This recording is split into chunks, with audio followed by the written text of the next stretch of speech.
Bienvenue au débat économique. Notre invité aujourd'hui est Monsieur Habib Seali, expert consultant en droit de travail et ressources humaines. Il est aussi General Manager du cabinet conseil HRCC. Bonjour Monsieur Habib Seali. Bonjour Madame. La situation économique et financière des entreprises ne cesse de se dégrader pour multiples raisons. Pire encore à cause de la pandémie de coronavirus qui a fait ravage sur tous les plans, voire sanitaire, économique et social. Et cela depuis le mois de mars dernier. Sur le plan social, c'est une effervescence qui commence à prendre une tournure non contrôlable en raison de la perte involontaire des milliers de postes de travail. De sources officielles, des pertes financières colossales sont enregistrées dans plusieurs secteurs économiques, outre le commerce, le transport et le BTPH, dont la plupart des entreprises privées ont déclaré faillite. Et le reste du privé et le public, et les entreprises publiques ont eu recours au licenciement de salariés. Pour le tourisme, la crise est plus grave encore parce que le secteur n'est jamais pris en considération, notamment les hôtels, les auberges, les maisons d'hôtes et les agences de voyage. Ces dernières risquent le dépôt de leur bilan suite à leur chiffre d'affaires qui a baissé et qui sont contraints toutes de mettre la clé sur le paillasson. Monsieur Habib Seali, l'impact du Covid sur le monde du travail. Peut-on avoir une idée sur ce sujet, s'il vous plaît? D'accord. Merci encore une fois pour l'invitation. Il y a toute l'équipe de votre journal aussi. Le Covid-19, c'est une situation un peu exceptionnelle qui a impacté toute l'économie mondiale, pas uniquement notre pays, mais spécialement pour l'Algérie. On a connu, pour votre information, une année 2019 un peu instable politiquement et aussi qui a impacté directement sur l'économie nationale, sur les entreprises et le niveau des emplois.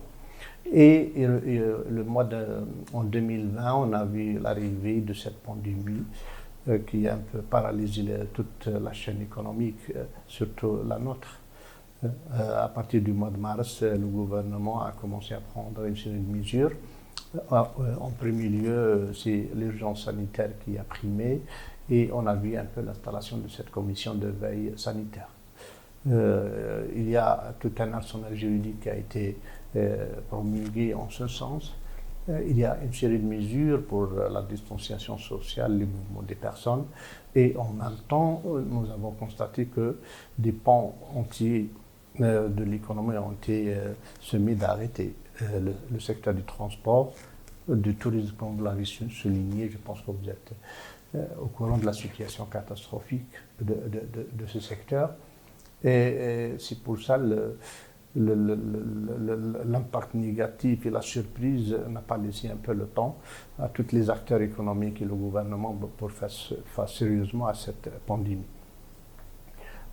Ensuite sont venues les mesures qui ont été prises par les pouvoirs publics dès le mois de mars-avril en faveur du monde du travail, surtout les entreprises, par le déféré des cotisations fiscales et parafiscales et par le biais de la Banque centrale au niveau financier. Pour les conséquences de cette pandémie sur le monde du travail, ce qui me concerne, elles sont un peu très importantes. Pour les entreprises, il y a l'arrêt total et partiel, total pour les entreprises et partiel pour d'autres aussi, de l'activité. Et on est en train, ça fait, comme vous le savez, depuis mars, ça veut dire qu'on est 6-7e mois dans la crise, c'est difficile. Mais les entreprises ont résisté, mais maintenant, on constate sérieusement que les plans sociaux sont engagés au niveau des Justement, entreprises. j'allais vous dire, Oui. qu'en est-il avec les plans sociaux des entreprises? Ouais, en premier lieu, cette crise a touché les entreprises publiques et privées. Les deux secteurs sont vraiment très, très touchés, impactés par cette crise. Le secteur public, oui, il y a une certaine discipline des managers au niveau du secteur public. On suit et on n'essaye pas de s'aventurer dans des plans sociaux, mais leur situation, elle est critique. Le secteur privé, par contre, il est coincé, il n'y a pas de visibilité pour le moment. Et on est obligé d'engager des plans sociaux qui touchent le niveau de rémunération là et carrément les emplois. Et on constate maintenant des compressions d'effectifs en masse parce que le Covid, c'est ça la réalité. Il a causé la destruction des millions de postes de travail. Vous avez parlé dans le début de l'introduction, quels sont les chiffres? Et malheureusement, on n'a pas de chiffres officiels. On n'a pas de chiffres, un chiffre officiel. Le premier chiffre qui a été lancé dans un débat télévisé par un représentant du gouvernement, d'un secrétaire général du ministère, à 70 000 de son secteur, l'industrie. Mais il y a un autre expert qui a lancé, durant le mois d'avril, 700 000 emplois. Mais aussi, dans le commerce et la distribution, on parle aussi de 32 000 entreprises fermées. Donc, voilà, non, on a fait l'emploi. Pour le secteur des entreprises, il y a des dépôts de bilan, il y a les faillites, il y a presque des entreprises, mais en cessation presque de paiement. C'est le CNRC, c'est l'administration fiscale. L'État dispose des moyens ou des mécanismes pour contrôler l'impact du Covid. Pour les emplois, on a la CNAS, parce que les entreprises déclarent périodiquement les salariés. On peut faire des recoupements et on peut trouver le nombre de postes de travail qui ont été perdus. Mais malheureusement, on ne communique pas. On ne communique pas sur le chiffre réel de perte d'emploi. Pour les entreprises liées en difficulté, on n'a pas de chiffres. On n'a pas de chiffres, sincèrement. Il y a l'ONS, il a ses mécanismes, mais on n'a pas, le gouvernement ne communique pas sur les chiffres réels de cette. Monsieur Habib, si on parle de 32 000 entreprises dans le commerce à distribution fermées ou qui ont déclaré faillite, ça veut dire qu'il y a des milliers de postes d'emploi derrière, en conséquence. En conséquence, voilà. Donc, vous parlez du secteur des services. Sans parler des emplois contractuels, hein, c'est-à-dire là qui sont tous les couches sociales qui ont été touchées. Le problème avec le Covid-19, c'est un peu unique. Je l'ai constaté moi-même avec mes clients, mes partenaires, les gens qui m'appellent aussi. Cette crise a touché tout le monde. Dans une entreprise, du manager, le salarié d'exécution. Tout le monde est menacé dans son propre.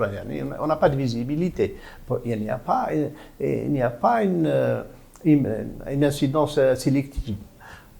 Tout le monde est concerné. Il y a des DG, des PDG qui ont perdu leur emploi à cause de ce phénomène. Et des opérateurs qui ont fermé leur entreprise. Vous parlez de 32 000 dans les services parce que le commerce, le tourisme, ça c'est les services. Il y a le secteur industriel.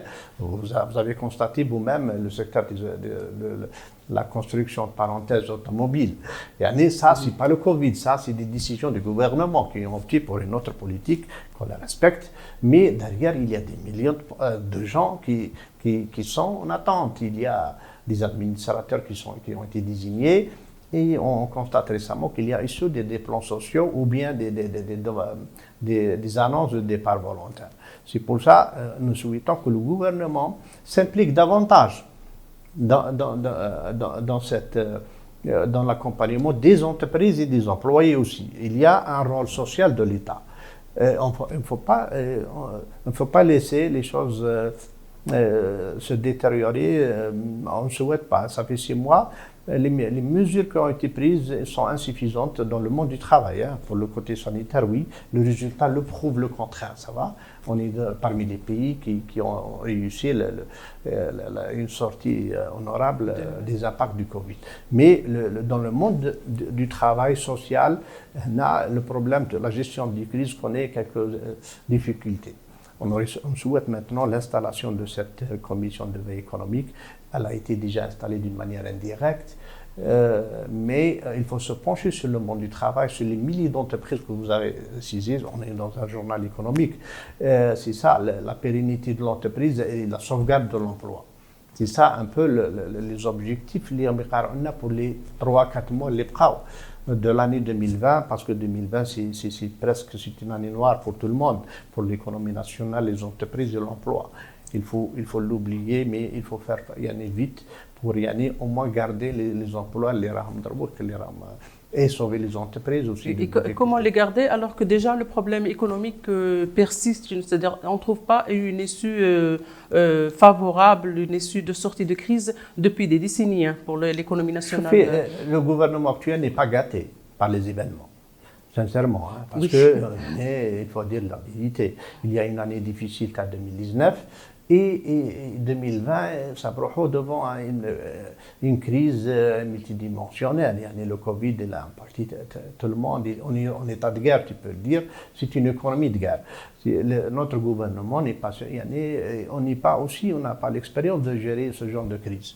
C'est pour ça, chaque crise a les mécanismes de gestion. Mais dans le volet socio-économique, je pense qu'il y a نقائص نتمنى on doit vraiment faire les 2-3 mois entrer. Et la preuve, le président de la République a pris certaines mesures, la fameuse 10 000 dinars d'aide.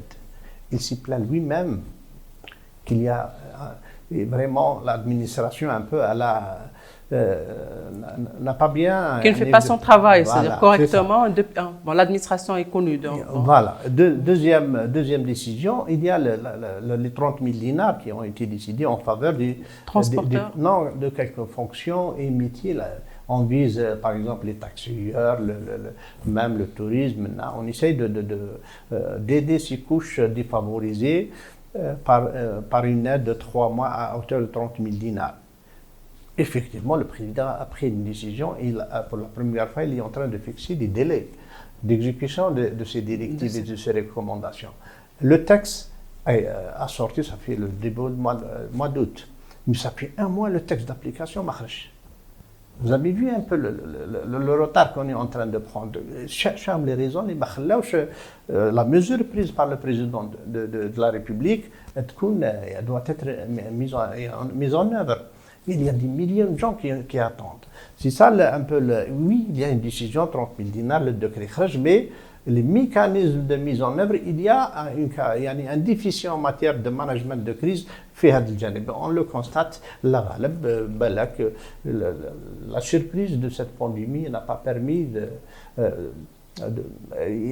chaque crise a le volet communication, le volet gestion du temps, et chaque crise a الآليات تاعها pour faire face. Mais chez nous en Algérie, c'est-à-dire c'est le cumul de plusieurs crises. Voilà, qui risque de déborder, qui risque. Mais il y a des priorités. Là, il y a des priorités. Le monde du travail, le climat social général du pays prime sur d'autres priorités. Oui, la priorité sanitaire, on est tout à fait d'accord avec les pouvoirs publics. Et c'est vrai. Mais on ne doit pas faire oublier qu'il y a derrière, il y a une crise sociale liée à l'impact du Covid sur l'entreprise et l'emploi. Il faut faire face. Là, il y a un manque, il y a un déficit. On aimerait que les mois qui viennent, Inch'Allah, on voit vraiment des mesures sérieuses pour une application directe des pouvoirs publics par le biais de leurs services. Il y a l'inspection du travail, les caisses, il y a l'administration fiscale, tout le monde, les banques, tout le monde doit s'impliquer.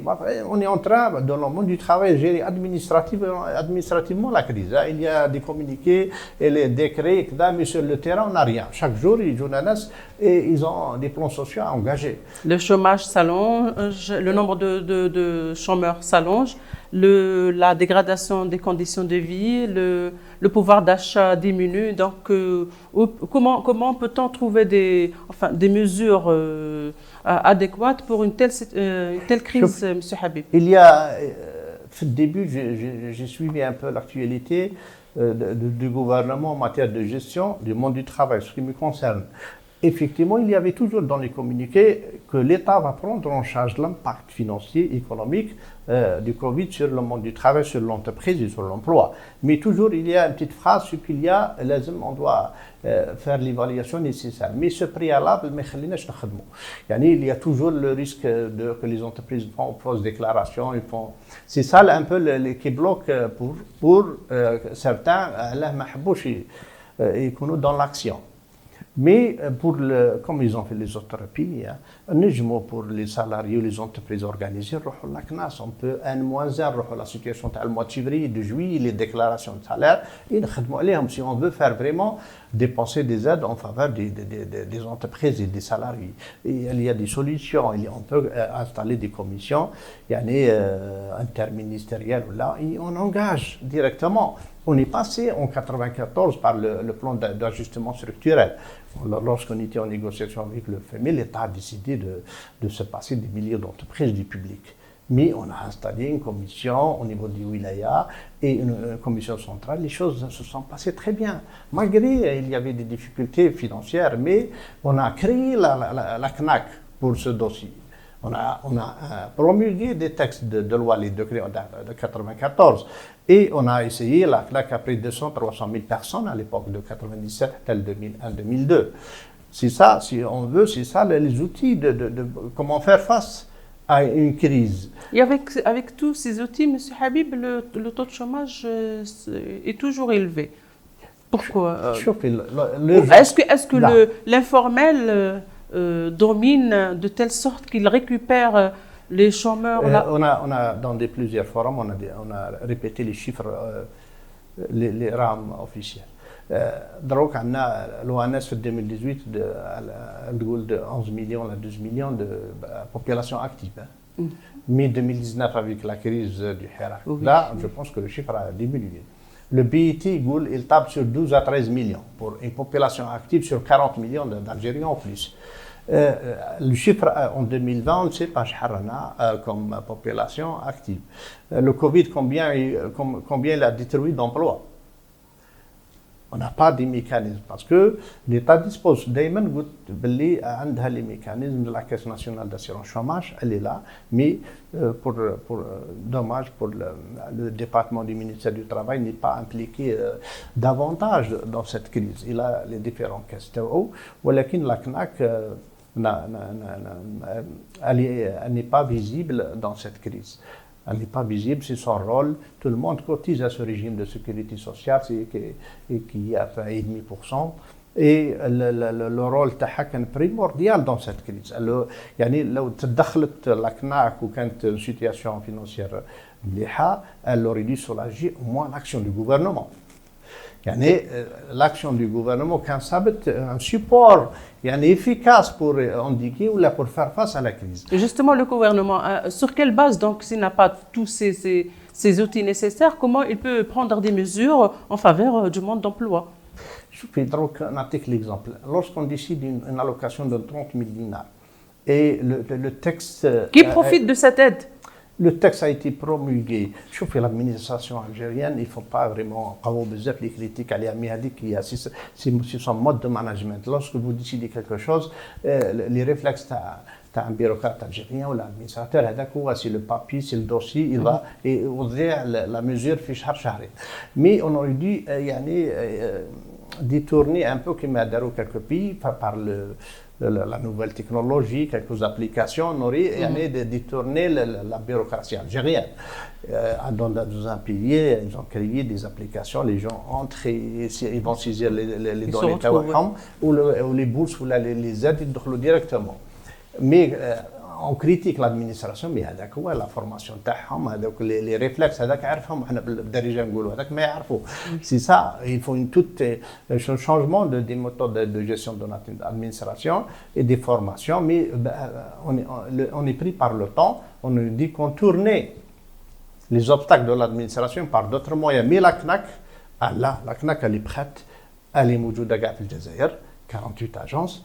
Et elle a du personnel qualifié, juste si elle avait besoin de subventions. Là, l'État dit qu'elle n'a pas besoin de crédit ou d'emprunter à l'extérieur. Alors, si elle avait besoin de subventions, l'État elle intervient. Mais on aurait dû que la CNAC intervienne dès le mois de mars ou l'avril. sincèrement, on aurait dû éviter vraiment les pertes les milliers d'emplois parce que لحد الآن se réserve, on n'a pas les chiffres officiels. على ذاك ما نجموش نقدموا ارقام. عندنا 70,000 قالت من عند المصدر الرسمي في وزاره الصناعه وعندنا 700,000 قالت. Mais pour le moment, les indices qui peuvent nous donner un peu les chiffres, c'est l'inspection du travail par le biais des inspections تاعها ولا الناس اللي يروحوا يشتكوا l'inspection du travail. On peut avoir une idée sur le nombre de personnes اللي نضروا من les mesures هذه. La CNAS par le biais des déclarations périodiques, la CASNOS, bien sûr la CACOBAT. On peut avoir un peu les données statistiques. L'État dispose des moyens pour évaluer le préjudice causé par l'impact sur l'économie nationale.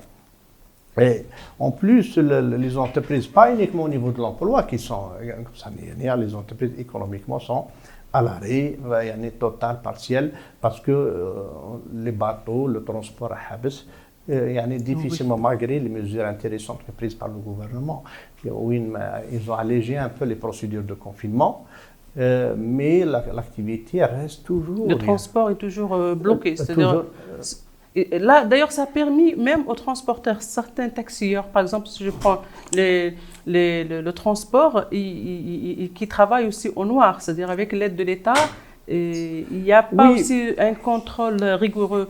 Dans ce sens, M. Habib, c'est pourquoi on encourage aussi l'informel, le travail informel. Voilà, l'informel. L'informel, je disais au début, il n'y a pas une définition légale ou juste du travail informel. Travail en noir. Au niveau du ministère du Travail, le travail en noir ou l'informel, c'est la personne qui travaille sous l'égide d'un employeur, bien sûr, mais n'est pas déclaré à la CNAS. Le travail informel indépendant. Ça veut dire que c'est des gens qui, dans les marchés, où là, ils travaillent indépendamment. C'est-à-dire qu'il est régi normalement par les dispositions du Code de commerce.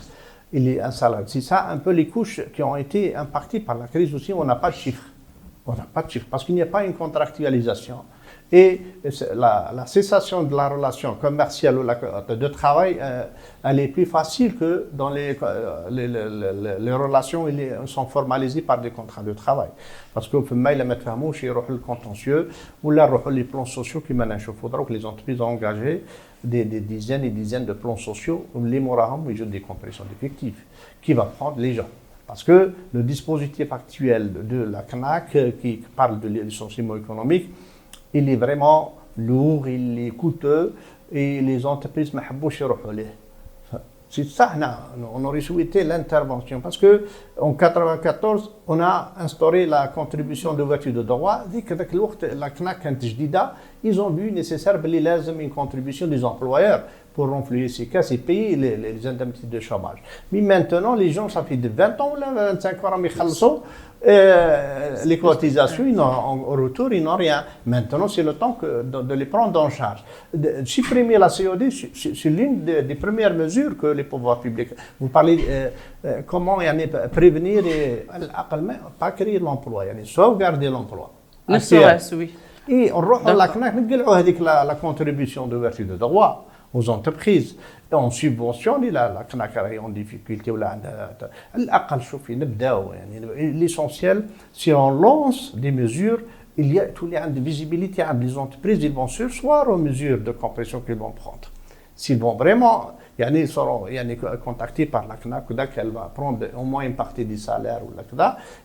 La visibilité, elle permet de stopper, de geler les mesures de compression, de licenciement qui sont en train de se préparer. Il y a aussi des drames sociaux derrière. Il y a des gens qui ont perdu leur emploi du jour au lendemain. Il n'y a aucune mesure d'accompagnement, de prise en charge.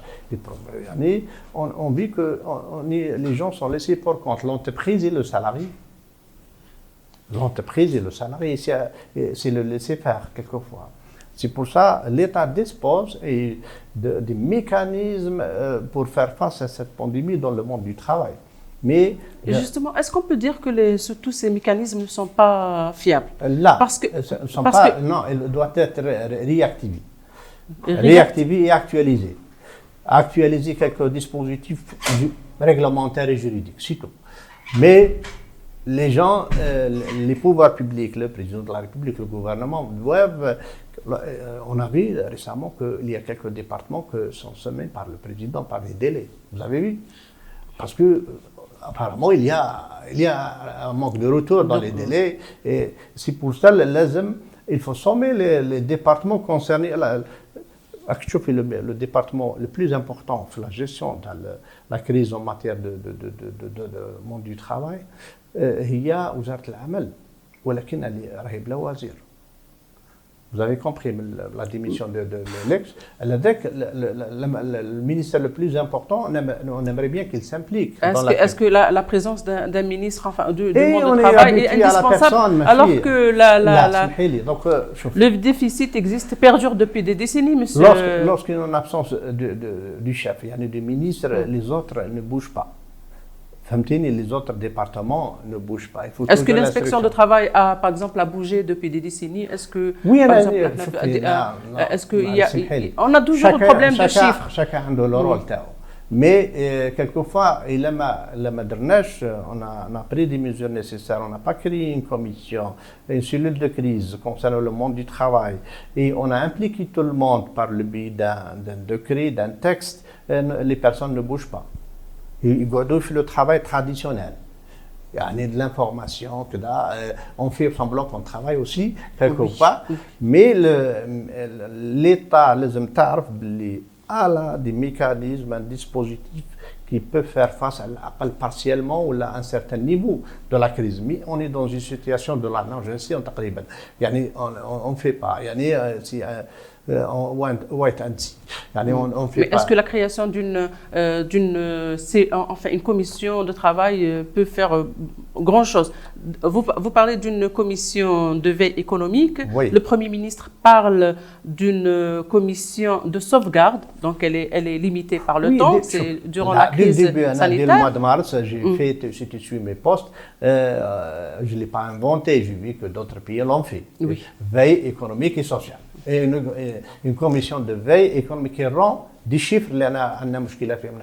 Oui. Elle rend des chiffres, elle rend des reportings journaliers hebdomadaires sur la prise en charge dans les départements du ministre. Madame.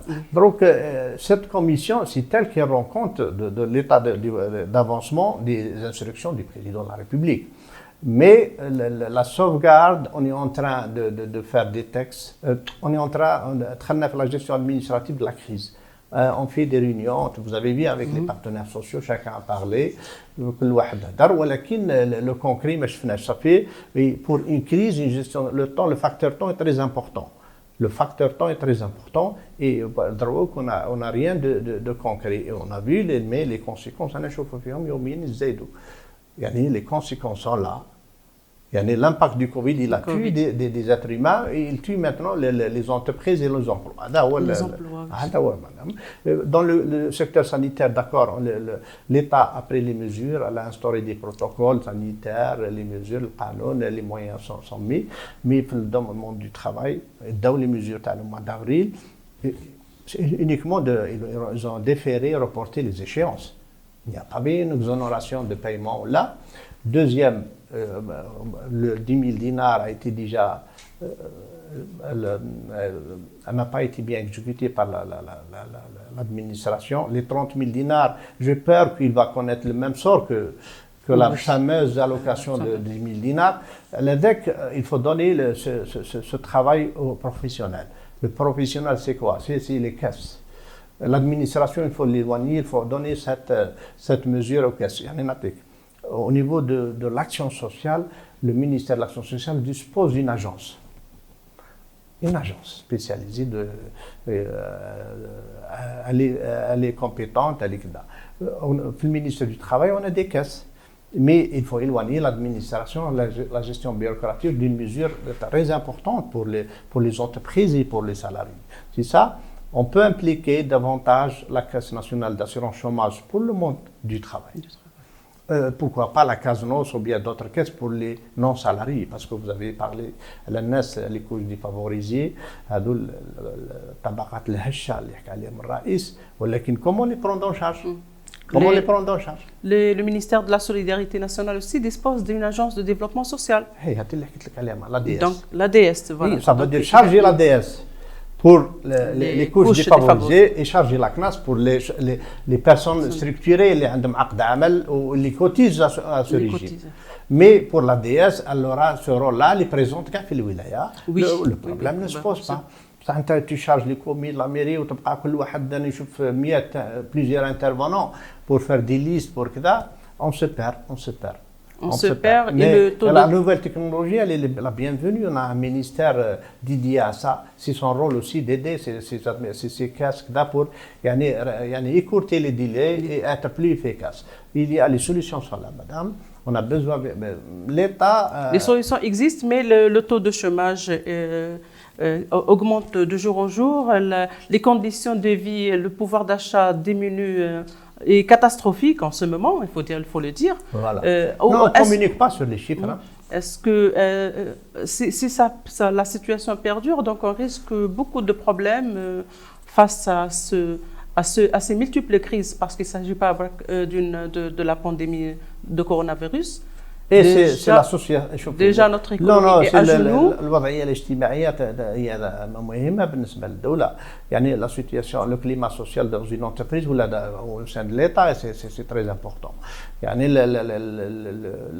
la destruction massive des emplois, c'est un signal, c'est un indice inquiétant. C'est un indice inquiétant qui va se répercuter sur le pouvoir d'achat des gens. Il y a une rentrée scolaire jaya, il y a une rentrée sociale en général. Oui. Et les gens ont souffert, ça fait 6 mois, 7 mois déjà en 2019. Et l'État, les pouvoirs publics doivent réagir vite. يعني نخرجوا من التسيير الإداري للأزمة فيما يخص المجال تاع le monde du travail. On est dans la gestion administrative de la crise. Nous devons la gestion technique de la crise. Et comment peut-on faire pour la gestion technique? Impliquer les structures de l'État professionnelles. Il y a les caisses. Et au niveau des couches non structurées, l'action sociale, l'agence qui est l'ADS. Et en même temps, on خلوا هذاك le préalable تاع la peur تاع la fausse déclaration. L'État toujours les gens avancent. هذا le préalable, il y aura des fausses déclarations, il y a خليه يجي من بعد. L'État impose من بعد le contrôle. Et on peut يعني نجمون on peut يعني alourdir les peines aussi.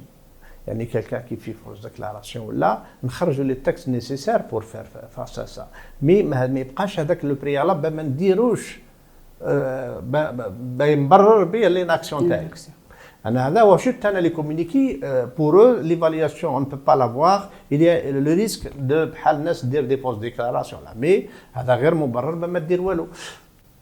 C'est ça, on est à 2, 3, 4% de fraude où là aura le problème, mais l'État va sévir par le biais des textes de loi, par le biais des tribunaux, si des gens font des fausses déclarations. Mais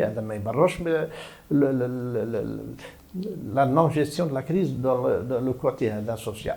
Donc même si on parle de mesures de sauvegarde, mais dès qu'il y a un blocage d'évaluation, donc on ne peut rien faire en quelque sorte, donc nous sommes... dans la même situation. Nous sommes stagnés. Oui, nous sommes stagnés maintenant. Début août, parce que le dernier communiqué, le ministre Louzara, il a fixé un délai pour le décret. Le décret avec 30 000 dinars. Ils l'ont respecté avec 24 heures de retard, mais avec bien sûr un date. Le décret à 30 000 dinars. Il a repris textuellement Schengen, le ministre Louzara. Il n'y a pas de détails sur le 30 000 dinars. Maintenant, on a repris textuellement Schengen fait le communiqué. Et après, les détails, c'est un texte d'application. Parce que rien ne bouge. Un texte, oui. Il y a un affichage. Un affichage, madame. Ça fait un mois. Ça fait un mois qu'il n'y a rien du tout. C'est ça la gestion administrative d'une crise. On fait passer le temps. ولكن هذا les préjudiciables aux entreprises et au monde du travail. C'est ça qui les أثر الوضع. يعني on est dans une situation critique. Il faut vraiment agir vite. يعني la sonnette d'alarme et normalement par le biais des organisations professionnelles qui doivent يعني vraiment ils ont fait bien sûr leur bilan, leur constat au gouvernement derrière moi dans les assises presque à la داروا مؤخرا ولكن ils sont communiqués de chiffres bien sûr normalement هم ثاني يعطونا ارقام يعني les organisations professionnelles soit du salarié ou là qui représentent les entreprises mais لحد الان l'État dispose de ses propres outils. Elle peut réactiver ces outils et engager vraiment des mesures concrètes pour atténuer un peu la crise, la perte d'emploi, pas la création. On est vraiment à la sauvegarde de ce qu'il y a. Et limiter, parce que je vous donne les gars, il y a des entreprises, des petites TPE, des petites entreprises plus de 20, moins de 20 ou la 50, et ils ont opté directement pour la cessation de la relation de travail d'une manière conventionnelle, départ volontaire ou unilatérale. Parce qu'ils n'arrivent plus à honorer les salaires de leurs travailleurs, de leurs collaborateurs. C'est donc, ça le constat. Où il y a le risque aussi de s'empirer, donc d'avoir encore d'autres... chaque jour, madame. Des licenciements. Et je vous donne donc, avec le secteur de l'automobile. Ça fait une année qu'il est stagné, en fait. Stagné. Mais c'est ça la gestion de crise. Si on a pris une décision stratégique de changer en faveur concernant ce secteur. Mais ça fait une année que ces gens sont payés.